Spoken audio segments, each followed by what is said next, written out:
बोलूं? माननीय चेयरमैन जी,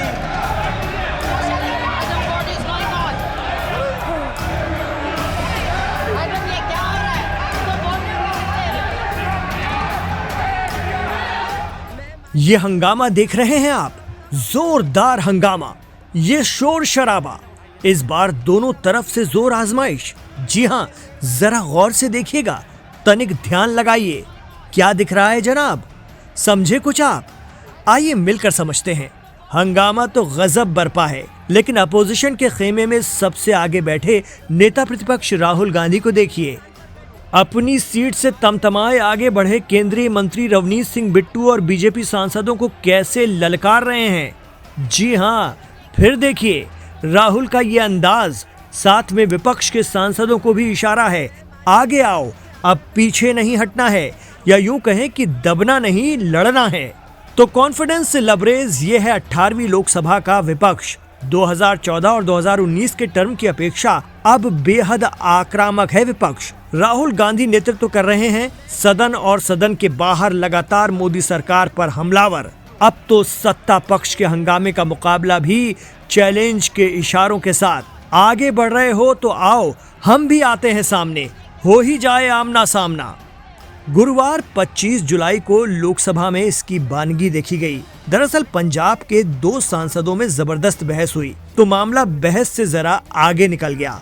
हुआ ये कि पंजाब से कांग्रेस सांसद चरणजीत सिंह चन्नी ने अपने भाषण में बिट्टू को लेकर कह दिया कि आपके दादाजी शहीद हुए थे, लेकिन वो उस दिन मरे जिस दिन आपने कांग्रेस छोड़ी। बिट्टू जी, आपके पिताजी शहीद हुए थे, माननीय सदस्य जी, लेकिन मैं आपको कह दूं, वो उस दिन नहीं मरे थे, वो उस दिन मरे जिस दिन आपने कांग्रेस को छोड़ा। चन्नी की बात बिट्टू को चुभ गई। केंद्रीय मंत्री रवनीत सिंह बिट्टू ने चन्नी पर भी निजी हमला बोल दिया। वो उठे और चन्नी को पंजाब का सबसे करप्ट आदमी बता दिया। यहाँ तक कह डाला कि अगर ये करप्ट ना निकले तो मैं अपना नाम बदल लूंगा। उन्होंने मेरा नाम लिया।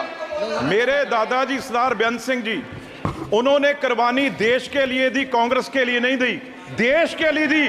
और ये इस चन्नी की बैठो। ये अपनी जायदाद पूछे इनको, ये आप गरीबी की बात कर रहे हैं। अगर सारे पंजाब से सबसे अमीर आदमी ये ना हो और सबसे करप्ट ना हो, मैं अपना नाम बदल दूंगा। हजारों करोड़ का मालिक ये चरणजीत चन्नी है। तो बात बहस से जरा आगे निकल गई। फिर क्या, आगे तो मंत्री रवनीत सिंह बिट्टू भी बढ़ गए।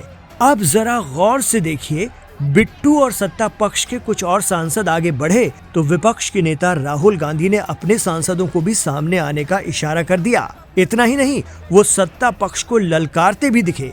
राहुल हाथ उठाकर हंगामा करते हुए आगे बढ़ रहे बीजेपी सांसदों को जैसे कह रहे हो कि आइए सामने, हम भी पीछे नहीं हैं। इस बीच वो कांग्रेस के सांसदों को भी आगे आने का इशारा देते रहे।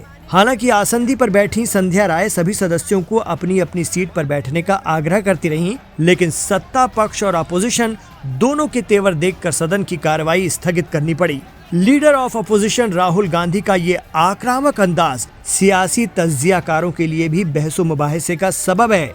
वो मानते हैं कि राहुल गांधी और विपक्ष के ये तेवर आगे आने वाले दिनों में भी संसद की कार्रवाई को धमाकाखेज बनाते रहेंगे। साथ ही ये भी तय है कि अब मुकाबला बराबरी का है और जज्बा लड़ने का।